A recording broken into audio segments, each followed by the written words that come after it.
All right, you guys ready? Yep. All right, 3, 2, 1. And we welcome you into the best podcast available. We are back after being off for a couple days. We were hardly off. The podcast was off. Yeah. I'm Jason Gibbs. He's Nick Shook. He's Andrew Gribble. We played a preseason game, and we won. I'll take any win we can get. 30-10. Browns beat the Washington Redskins last night. Today, everybody back in the building for a practice. Might be the first time in the 16-plus years I've been doing this that they had a practice the day after a game. You know, a couple college teams I covered used to do this. Really? It wasn't open to media or anything like that, but some teams, I think it was Auburn, when I covered Auburn, they used to like to get back on the field the day after a game, real game, like not even preseason game. I think they would just go through some stuff for about an hour or two and then have some media availability after it, and then they would be off on Monday and then resume their schedule on Tuesday. It'd be that. So some people do it. It's just not all that common and has not been common around here until this year. No. But Freddie Kitchens made that clear. Doesn't care what used to happen here. Correct. Yeah, there's something to the science of getting your body moving again the next day to prevent long-term soreness or something along those lines. I know it's common to get some type of activity in. A full practice, maybe not so much, but this wasn't quite a full practice. So I already used this material earlier today, but I'm going to go back to it. I call this the hair of the dog theory. You know, best way to get rid of your football hangover, more football. Could use a little breather. Freddie, Okay. we could have used a little breather. We, not necessarily you guys, but they did get some work in, and we'll quickly touch on that here in just a few moments. Obviously, though, the news of the day, and that is the suspension of Antonio Callaway, suspended without pay for the first 4 games of the 2019 regular season for violating the NFL's policy and program on substances of abuse. Callaway, who definitely didn't win anybody over when he first came to camp, but has since played and practiced very well in the last week and a half. Just another setback, unfortunately, for the second-year pro, and now he's going to miss the first quarter of the football season. Gribble, a takeaway from you on this? Yeah, it's just unfortunate because I think if this was in an isolated bubble, we wouldn't be making too much of a deal with it, but this is the kind of stuff that's kind of followed him throughout his career and the reason why you got him in the 4th round as opposed to maybe the 1st or 2nd round type of talent that he was coming out of Florida. So this is part of the calculated risk, but I think that the staff has shown a willingness to get behind guys that are show the commitment to getting better and not letting these things happen again. And now it really is. It's all about actions. I mean, it's from a football standpoint, it's a pretty significant loss, not a devastating one because you have Odell Beckham and Jarvis Landry and Rashard Higgins and names of many others receivers on the team. You'll be fine from a football standpoint. You'd love to have him. He's a talented player, and really it's just hurting himself. I mean, I think he understands that, and hopefully when Week 5 comes around, he's got head on straight and narrow and ready to contribute to the team because they'll find ways to use him. there's a section of football Twitter that loves to harp on Antonio Callaway's potential as a number 1 receiver in terms of talent, and I think we see flashes of that. We've definitely seen it at times in camp, especially when he runs with the twos. He's clearly the best option on the field, and he's made some plays. He made some plays last night. And so the talent is there. It's just a matter of keeping him on the field. So it is disappointing, but again, he has demonstrated to the people in charge here that he's working on himself and becoming a better person. And there's no better way to do that than to have the guidance of people who are in charge of a high level organization like an NFL franchise. So while he'll be missed for 4 games, in the long term, I don't think this is something to really shed a lot of tears over because he should be on the right track. 2 years ago, this story would have been huge. Massive. This would have been big news in this building. We would have been going, what are we going to do at wide receiver? Right. And right now, I mean, there are 7 or 8 guys competing for spots, and now there's an extra spot open because of the suspension for the first 4 games. You look at it and you just go, wow, how far have we come? I mean, we went through this once before with another guy, and let's hope it's not to that level. But it's amazing, and it just speaks to the depth and the building job that John Dorsey has done that this isn't a bigger story. Right. I mean, this is when you look at this obviously hurts the Browns, but this hurts Antonio Callaway more. A couple of years ago, this might have been this hurts the Browns more than it hurts that individual player. And I think we just watched a team yesterday with the starting quarterback under center with Derek Willis, Rashard Higgins, and Jalen Strong march down the field like it was Oklahoma. I mean, like that's what we saw. So from Callaway's perspective, that's what he's missing out on. He's missing out on 4 games to be able to produce in that kind of offense. And obviously it can't get stated enough. 4 games with no paycheck. I mean, that'll if that doesn't wake you up, not much else is going to. So it's tough. But I think hopefully 4 games is not. It's a quarter of the season, obviously, but you want to be in just make it so he's in a great position to succeed in Week 5 when you go to San Francisco Monday night. That'll hurt him in the pocketbook, but it'll also open at least a temporary quarter of the season spot for potentially another guy to make the roster, because you know that when you narrow down that 53-man roster, Antonio Callaway is going to be on the suspended list. So you've got another spot open, which means another spot is open for these guys who are battling at the bottom half of the wide receiver depth chart to attempt to win a job. And right now, guys like Jalen Strong, guys like Derek Willis, Ishmael Hyman, they should all be a little perked up, because guess what? It might not mean a job for the whole year, but it's rare that you guarantee that in this league. It's a job for 4 games. It's an NFL paycheck for 4 games. Yep. That goes a long way for some of these guys. Exactly, absolutely. So, not all negatives in this suspension. Yeah, the statement from Antonio Callaway, I take full responsibility for my actions. I made a mistake, and I own that. I have taken steps to make myself better, and I appreciate the Browns standing by me and supporting me during this time. I know there's nothing I can say to regain trust. It will all be about my actions, and frankly, that's where it needs to stay. It's on him here going forward to determine and decide if he's going to be on the straight and narrow or if we're going to continue to have issues. Yeah. All right. Last night we played a football game, and it was pretty impressive. And it started off with a 2-minute drill from the offense.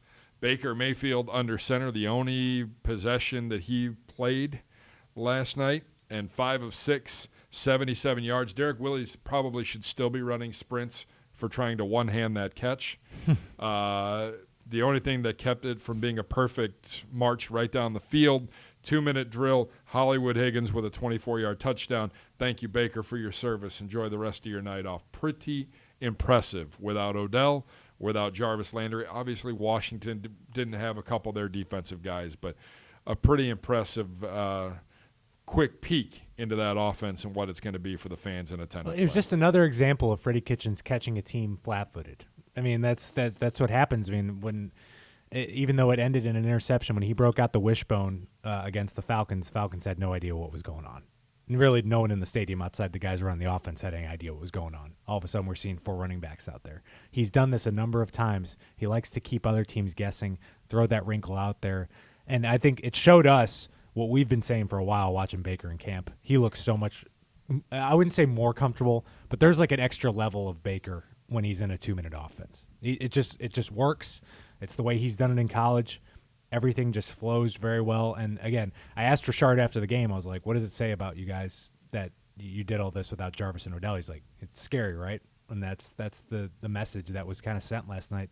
Even though it's a preseason game, it just that's the one takeaway you want to see happen is your first team groups do well, and that's what we saw last night. Yeah, it's commonly said that there's 2 types of people. There's people who wilt in moments of adversity and those who rise to the occasion. And I think Phil Dawson talked about this last week when he was in here on the BPA, and honestly, I think Baker is that guy. Baker is the guy who, adversity created by a faster pace might make some guys uncomfortable, inaccurate. He thrives. He absolutely thrives in it. It makes me wonder, when you talk about the different things that Freddie Kitchens has done in his short time running the offense with Baker Mayfield, with having Baker Mayfield at quarterback and the potential that he has and also what he's already demonstrated and where he could go, if you have that guy and you pair him with someone like Freddie Kitchens, it makes me wonder, will he ever stop catching defenses flat-footed? Because ideally, you'd say, yeah, eventually get a big enough book, enough tape that somebody's going to be prepared for something, but at the same time, you don't want to be a Sean McVay going to the Super Bowl and watch too much tape and flood your brain with information. So I think that's a weapon that a lot of people probably haven't considered. in this pairing of Baker Mayfield and Freddie Kitchens, because you have the guy at quarterback and you have a good rapport with him, a good relationship, and you can trust him, you can do whatever you want offensively. And we could see things like this from this offense all year, which makes them that much more dangerous than they already are. Well, and I look at it, there are days Baker doesn't look as crisp at practice. He has moments in every practice where it just clicks, and it just makes you go, he's got to be trying things. He's got to be working on various things here. Because last night was perfect. Yeah. And every time they've been in a situation like that in practice, he just elevates above everyone else. Now, he did say afterward last night, we do have to run the ball. We have to slow it down a little bit. We have to be able to slow it down a little bit to burn clock if we need to. And for one other big reason, maybe to keep your defense from being completely exhausted by halftime. But he just plays at such an impressive level when the game is really on the line and when it matters. That's a good point, because there's not many teams in college football that run that kind of offense that also have a good defense. Yeah. It's tough to do. I mean, you're really leaving your guys exposed out there. So there is something to that, but this is something that you can go to in moments when maybe you're sluggish on offense, things just aren't working. This is an area where your sweet spot where you can go to and know that your quarterback thrives best in it. Now, so I'm going to say something and preface it with, this is not necessarily the exact way you want to win games, but it does remind me a little bit, not because I was present, because I was not alive at this time, but the Cardiac Kids. I mean, that was a team that had to come back over, multiple deficits over the course of a couple seasons to win football games, and they had to do it in the final few minutes of the game. It was a thrilling performance.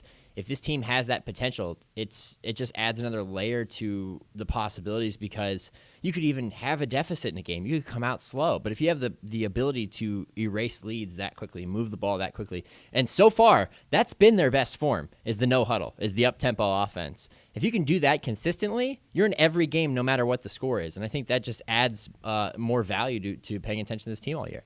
Defensively, just as impressive last night. And we could talk about the veterans, and we could talk about Myles Garrett and how holding penalties should be counted as a stat based on defensive linemen and being able to cause holding penalties.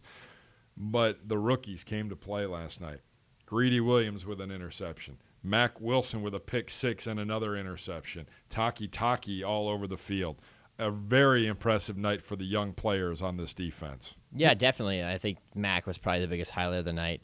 That interception return for a touchdown was a huge play and also a great illustration of the type of athlete he is. I mean, it was subtle, but when he picked the ball off and was running through the defense and had the awareness to switch ball hands before stiff-arming the last guy in his path, who was Dwayne Haskins, that just blew my mind. I mean, it took me a while to get over it, because I was like, you don't see a guy who is a defender who is playing linebacker, who has the ball in his hands. First off, he's probably going to look a little uncomfortable with the ball in his hands because they're not handling it that much. And secondly, you don't see him looking down the field and eyeing up an opponent going, I'm going to need to use my right arm to stiff arm, so let me switch ball hands so I can do that and get in the end zone. That's the type of athlete he is.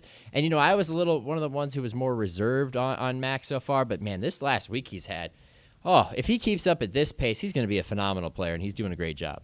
Yeah, I mean, I was impressed. I liked Greedy Williams' resilience to bounce back, because I think clearly when you look at the tape, I don't know if it's directly his fault, but he was certainly in the area of blame with a blown coverage that led to Washington's only touchdown.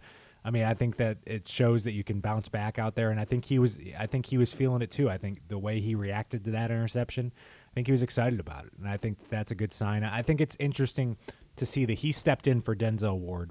Terrence Mitchell manned his spot. Now, does that mean when Denzel Ward comes back, it's going to be Denzel and Terrence Mitchell, or is this competition ongoing? Because Terrence Mitchell's played awesome the last week and a half. I mean, he's been really good. But to know that you have Greedy as that other option, I think he looks more comfortable than you would expect from a second rounder. I think in that scenario, you're probably going to go with Terrence Mitchell as a starter if he continues to perform the way he is, because there's no way you can leave him off the field in the starting lineup based on how he's played this camp. I mean, you just can't. But having the luxury of being able to include Greedy, which is probably going to be a lot, because we don't see a base defense out of this defense really ever. It's usually just two linebackers. That means he's going to see the field a lot. But Freddie did say indirectly, he kind of admitted last night after the game, somebody asked him, was it Greedy's fault? And he's like, I'm not going to say whether it was. And then he kind of elaborated and said, Should Greedy have maybe been in the deep third? Do I want him deeper in the deep third zone next time? Yeah, I do. Basically, he was playing cover 3 and he didn't take his zone all the way to the end zone. That's why he was wide open. But it's a rookie mistake, and like you said, he bounced back. All right, that's what happened last night in the scrimmage. We'll obviously break down the kicking battle and what happened on special teams. We'll also hear Nick Shook's one-on-one interview with Jalen Strong. To get that, you have to download our podcast. Go to clevelandbrowns.com or wherever you get your podcast. For Andrew Gribble, for Nick Shook, I'm Jason Gibbs. This has been the best podcast